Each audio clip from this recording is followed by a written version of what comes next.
Hello, everyone. It is the 11th of September 2020, and I'm just about to do an interview with Professor Richard Ennos from the University of Edinburgh. Now, he contacted me a few days ago. He was at the rally in Edinburgh on the 5th of September, part of the Saving Scotland group. I know they've got a Facebook page, a new one that they're launching as well. And he sent me an interview. I know you were on the BBC Radio Scotland with John Beattie. And I listened to that interview. It was good that they had you on, but I didn't feel that they really treated you with a great deal of respect. And I think this is one of the major issues that we've got at the moment in dealing with this crisis, is that lack of balance when it comes to the media, maybe media brands that we've trusted in the past. And I've spoken about this a lot, but I think it's incredibly serious. It's never been more serious at this stage, 6 months on, when we are seeing these measures such as reduction in the number of people that can meet down to six, from 30 down to 6. School children were having to wear masks in communal areas, and some schools all day over the age of 11. Lots of separate issues going on at the moment at this stage, 6 months on, when it looks like the deaths have really, really dropped. So when you turn on the BBC radio, especially for maybe a certain generation, for them it's their only source of news. You want to kind of get a full reflection and understanding and picture of what is actually happening here around the world when it comes to the impact of the pandemic and the restrictions around coronavirus and the lockdown, the impact it's having on the public, but also what conversations are going on amongst scientists. What is the real picture? So after you did that interview, which I'll put a link to, Richard, on this post, the presenter for BBC, John Beattie, played a clip from Jason Leach. Now, Jason Leach, for anyone that doesn't know, is the National Clinical Director for the Scottish Government. And they played a clip with him straight after your interview. I know you were called, he almost compared you to, he mentioned flat earth scientists, didn't he? And he said you're not following the established science. And then kind of talked about conspiratorial elements of what you might be saying, because it was an anti-government stance. And then played this clip from Jason Leach, where Jason Leach said about the protest in Scotland on the 5th of September, "I just don't understand," he said. "It doesn't make any sense to me, these people protesting." He seems so disconnected from that sentiment. I was quite shocked by that. And I think if you're in government, or if you're in a position of responsibility like that, such as a National Clinical Director, you need to be on the pulse of public opinion. And from what I've seen, certainly across the UK, with 40,000 members of Stand Up X, 20,000 in Keep Britain Free, 20,000 in Save Our Rights UK, I don't know how he could be saying that straight after your interview, that it doesn't make any sense. And to be so disconnected from that public mood, which I think is very, very strong and growing. And I see it on comments, on posts all over social media. But he said, don't these people protesting in Scotland understand? There have been 910, according to the figures I've just looked at, there's 28 million cases worldwide, 19 million have recovered, but there's been 910,000 deaths. He said, don't these people protesting realise the risk of this virus? So I've had a chance to bring you on, and I'm very, very grateful that you've come onto the channel so we can have a talk about some of these issues. Did you feel, first of all, that the BBC interview that you did was balanced? Were you pleased with it? I was pleased in one way because I've seen so many interviews in which people get interrupted halfway through and they're not able to explain their points. So I was pleased that I was able to get across the points that I wanted to get across. I was not pleased by the way I was treated. I mean, okay, one expects to be challenged, but I do expect that somebody who has had a scientific career and knows what they're talking about should be given the respect that's due them, and that their case should be heard, and they shouldn't be just thought of as a flat earther. Wrong language. Wrong language, wasn't it? I've had experience. The first time I ever spoke, I went along to a meeting which was of concerned people, which was in April, and it was at Holyrood Park, and it had already been smeared by the Scottish government. The First Minister had said that people shouldn't go along, it would just be a load of anti-vaxxers, etc., etc. Anyway, I went along and I had to speak because there was no one else there to speak. And I said my piece. And I was critical of the BBC at that time. There was a BBC reporter there. They came up to me afterwards and they said, I'm sorry, I work for the BBC, I need to keep my job. I can't report what you've just said. I've been sent along here to get pictures of you not socially distancing so that we can smear you. And if it goes any further what I've above that, I won't get my report through. So that's one of my experiences so far. Wow, I wasn't expecting you to tell that story. So this person, did they tell you this off the record, so you can't reveal who they are? No, I can't reveal who they are. No, that's off the record. And I guess I don't want to damage their career. But that's the level of, that's why I haven't got any trust in the BBC, because that's the kind of thing that's happened. We've also got a group which meets on the Meadows, and we've been smeared twice by, this wasn't the BBC, but it's Edinburgh Live, and they managed to get some quotes from MSP saying how terrible we are. No one had actually come of these MSPs. They hadn't come to talk to us at all. We've just been smeared as anti-vaxxers. So it's extremely difficult to get any kind of a message out if you have concerns about government policy. This is overwhelming for me to hear all of this, Richard. I didn't know that that story you just told about what the BBC reporter said to you. I've got somebody who works in the BBC, and I talk to them on a regular basis, and they have told me the same story, that there's certain things they're just not allowed to get through. And, there's the journalist level, and then there's the editors and what's actually able to be published. And never has it been for me or looked more sinister, I have to say. I know that Dr. Ron Daniels from Sepsis UK was doing an interview on Sky News, and Mark Austin, it was the end of the Sky News hour, and he asked Dr. Ron Daniels, a very highly respected doctor who's been on Sky News loads and loads of times. He said, do you think there'll be a second wave? And Dr. Ron Daniels started to say, no, I don't think there will be a second wave. But Mark Austin interrupted him and wouldn't let him finish. And I watched that very, very carefully, and I was watching it live on the telly, and it was blatantly obvious that he was told by someone in the gallery to interrupt and stop him. I could see it, because they then went to a really, really long graphic loop at the end. And having worked in television, I know how these things work. So if it's happening at Sky as well, and other publications, and it seems to be the media organizations that have been around for some time. And, it's very difficult for, I think, people to accept. And I don't want to talk about the media or bang on about the media, but it's so important. I see a direct correlation at the moment between the media sources you trust and your position on the virus and your future health. I think when it comes to masks or when it comes to vaccines, the information source you trust is going to dictate what you do. So I think without talking about the media, we can't really move forward with this debate. So that's why I'm kind of focused on the media a little bit more.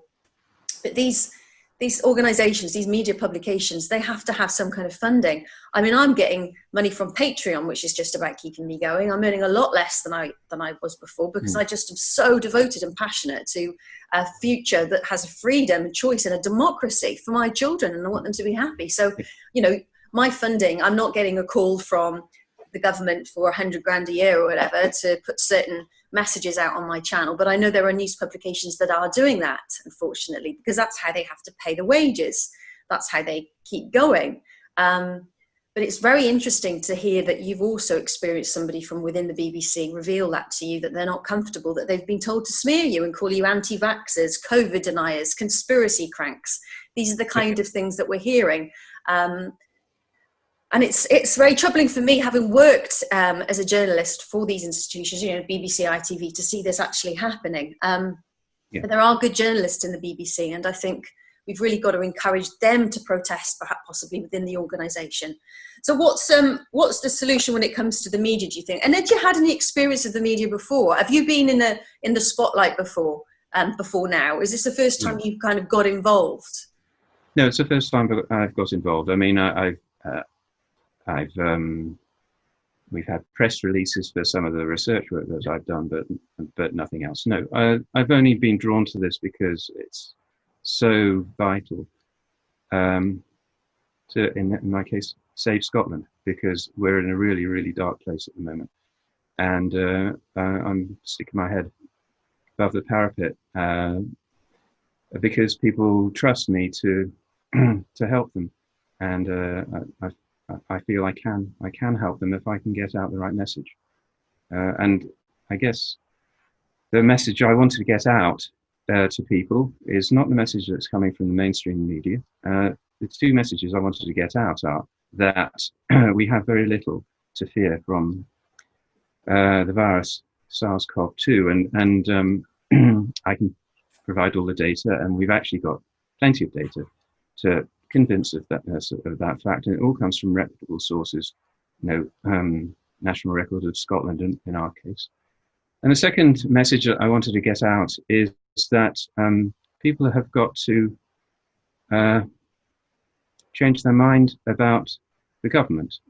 We've had a government in place probably 50 years or so, and it's been a democratic government. Hasn't been perfect, but in large part, people have been able to change government policy if it's been wrong. There's a democratic processes have kicked in.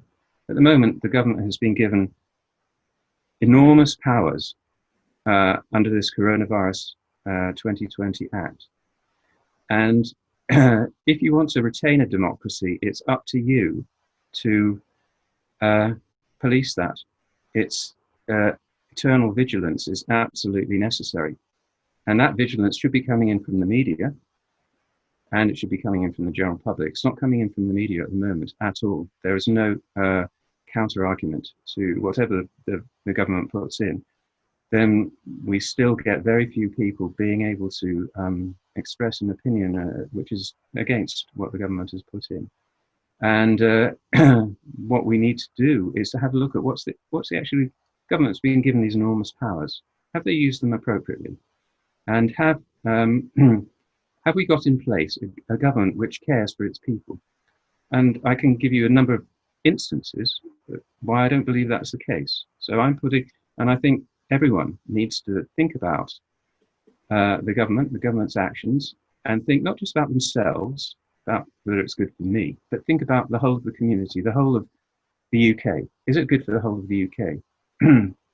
And there are a number of different areas in which there are problems. One of them is the way in which the government is introducing new rules by diktat, and the weapon that they use for imposing these is fear.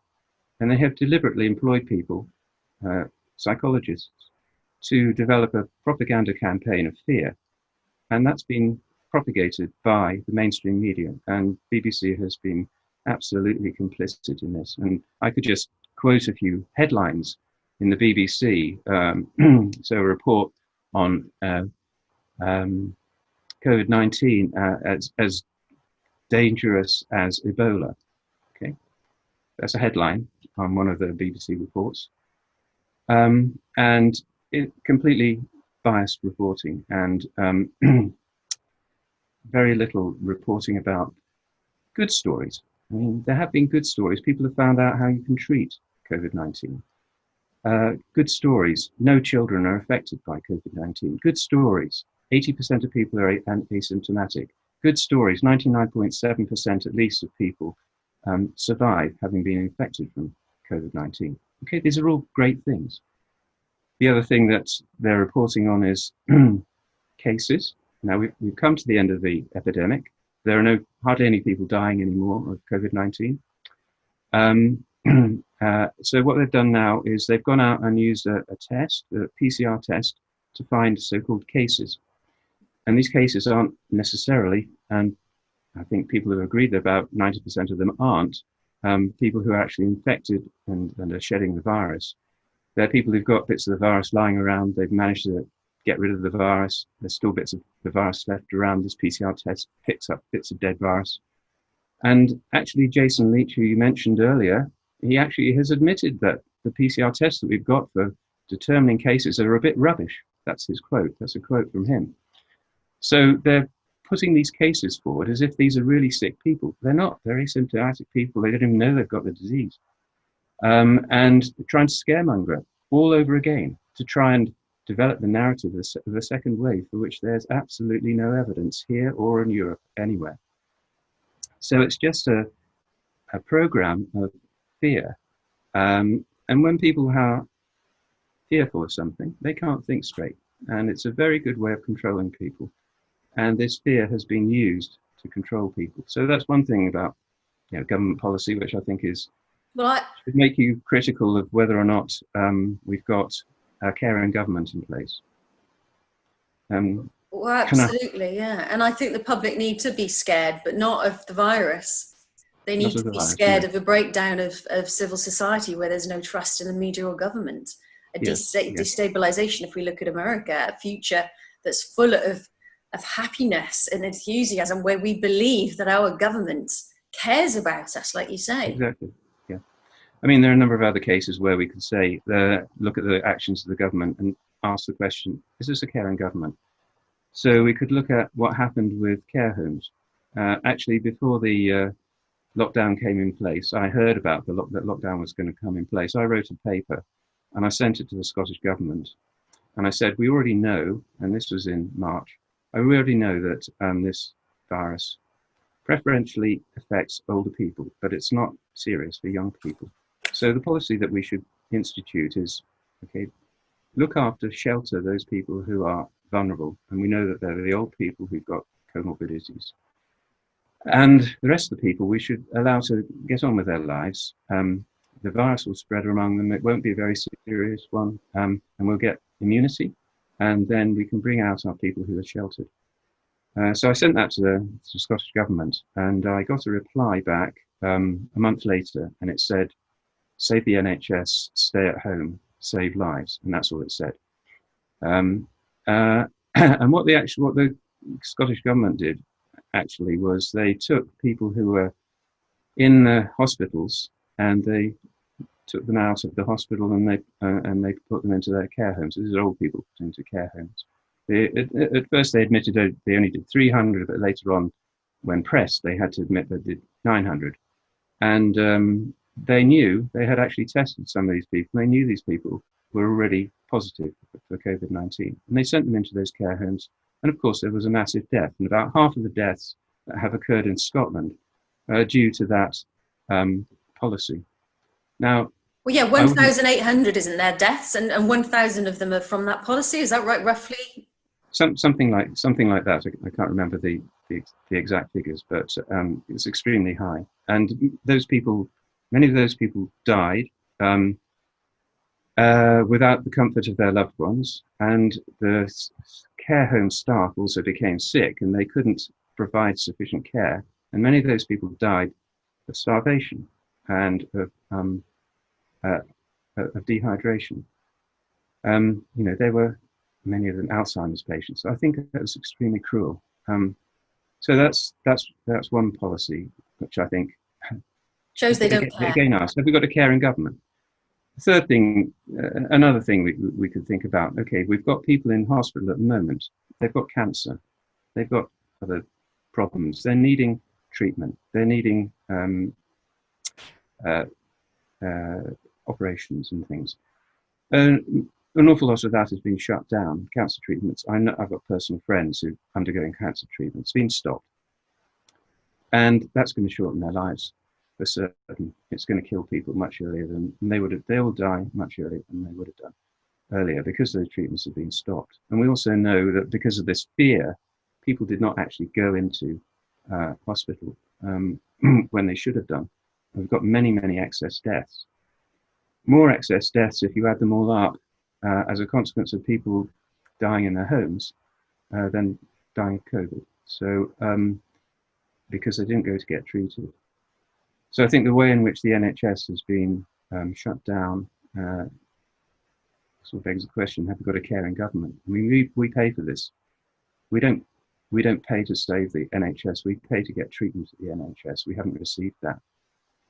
And the last category, I think, are really we should be looking after when we have these enormous powers to help us in a health crisis, is the innocent people in our community, and particularly children. And what have we done with the children? Well, we've used these powers to shut down their schooling. And when we brought back up their schooling, we brought back, in Scotland, they wanted to bring back half-time schooling. and they didn't give them any exams. And when they marked the exams, they didn't mark them on the basis of the merit of the students. They marked them on the basis of their postcode, so that people from disadvantaged areas were doubly disadvantaged. I don't consider that to be something which is a caring government. And then we have people locked away, children locked away, no one to protect them from abuse at home. And I'm sure that a lot of that has gone on. And what are we doing with fiddling with their minds? I had a wonderful childhood. I love to see innocence in children, and that's been destroyed by these all the things that have been brought into schools, taking away their innocence and their joy, and I just find it terrible. I cannot believe that I have a caring government that does things like that to children. Children are as precious. I agree. They're the most precious things in our society that we should look after. Yeah, I knew children would suffer. It was just obvious that children were really going to suffer, and there's no PR agency for children that's saying we are lonely, we are scared, we are being abused, we aren't being protected, we aren't being looked after, and we're certainly not being put first. Yeah, I mean, yeah, well, you want to bring up children in an atmosphere of love, and you don't want to bring them up in an atmosphere of fear. And what we're doing at the moment is we're instilling fear in those children, and mistrust of others, seeing other people as merely carriers of a disease rather than purveyors of love. And that's absolutely disgusting. And where is it all leading? I mean, what we're hearing now from the government is they want to test us every single day with a test which they've admitted is rubbish, and keep up that level of fear.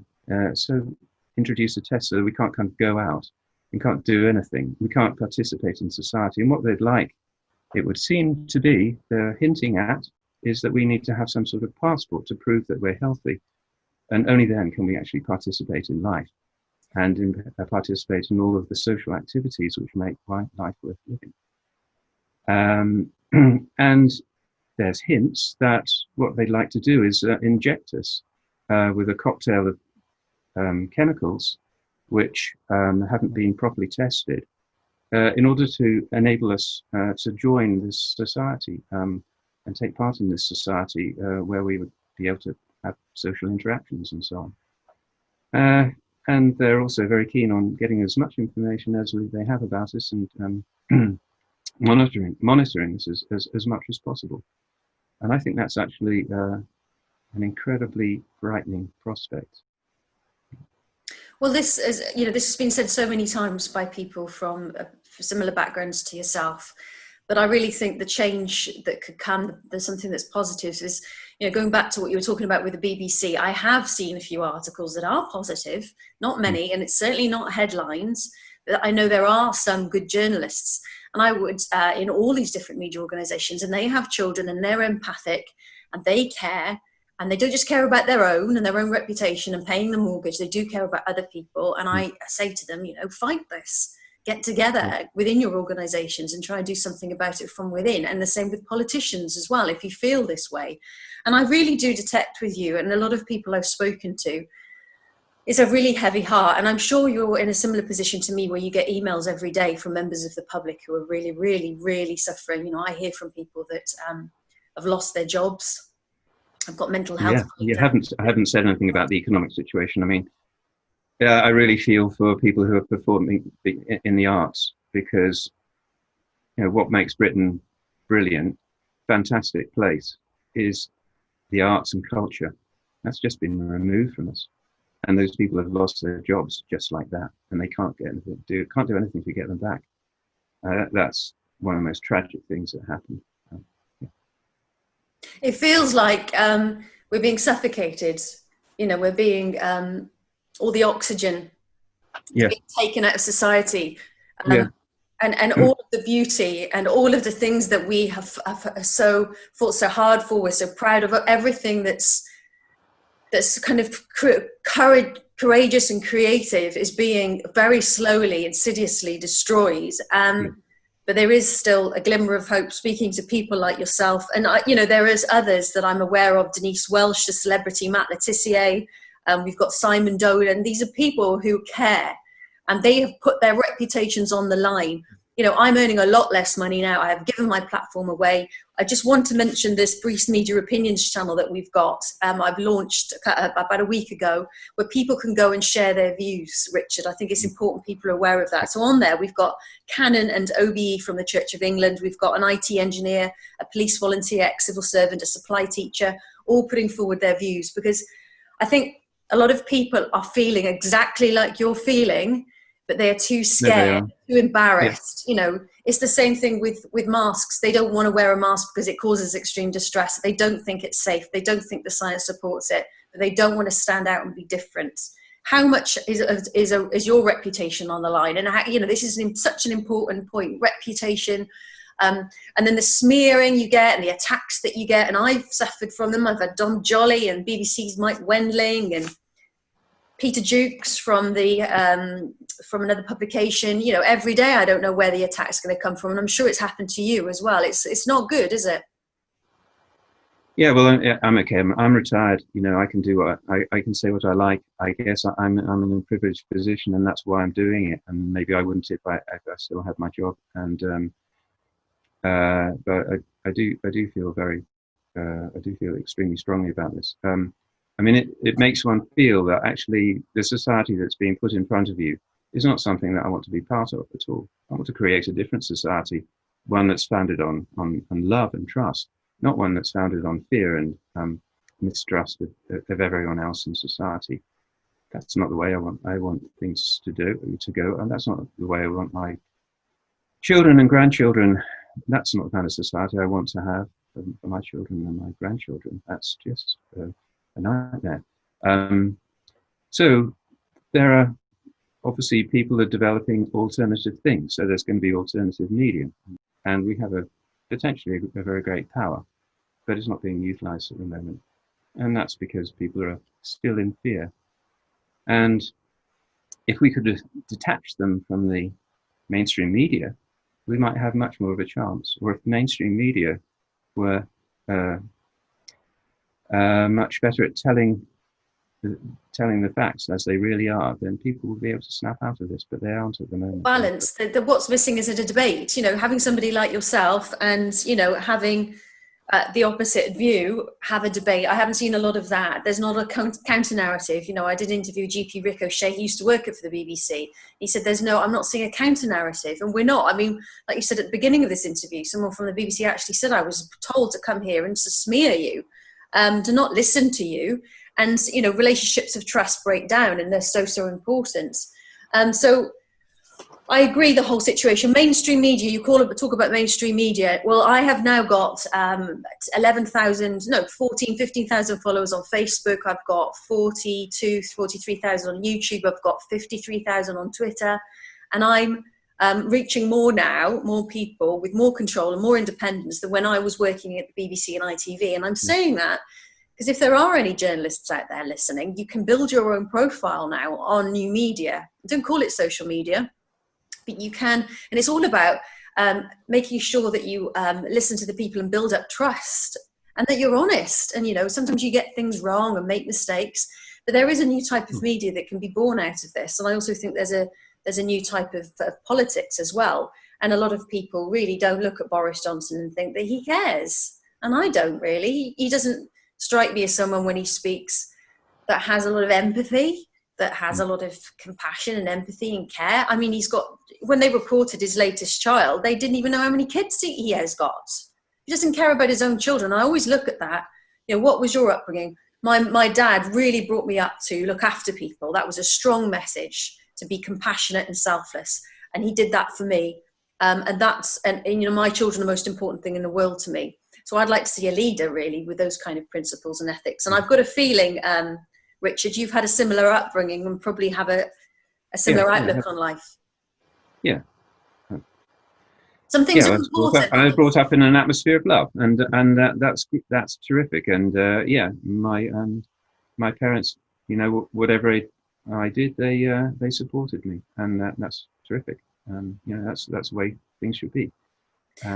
Let's look at the end of this interview then to something really hopeful and positive, that people like yourself with this, you know, that have had a loving, empathic background come into these positions within corporations and the government and the media, as it tends to be the ones that are kind of narcissists, doesn't it? It doesn't tend to be the empathic ones that lead the country. But I know that there are people out there that care, and I know that there are people out there that can rise up and form political groups, media groups, and really make a difference. Is there anything else that you would like to add before we finish the conversation?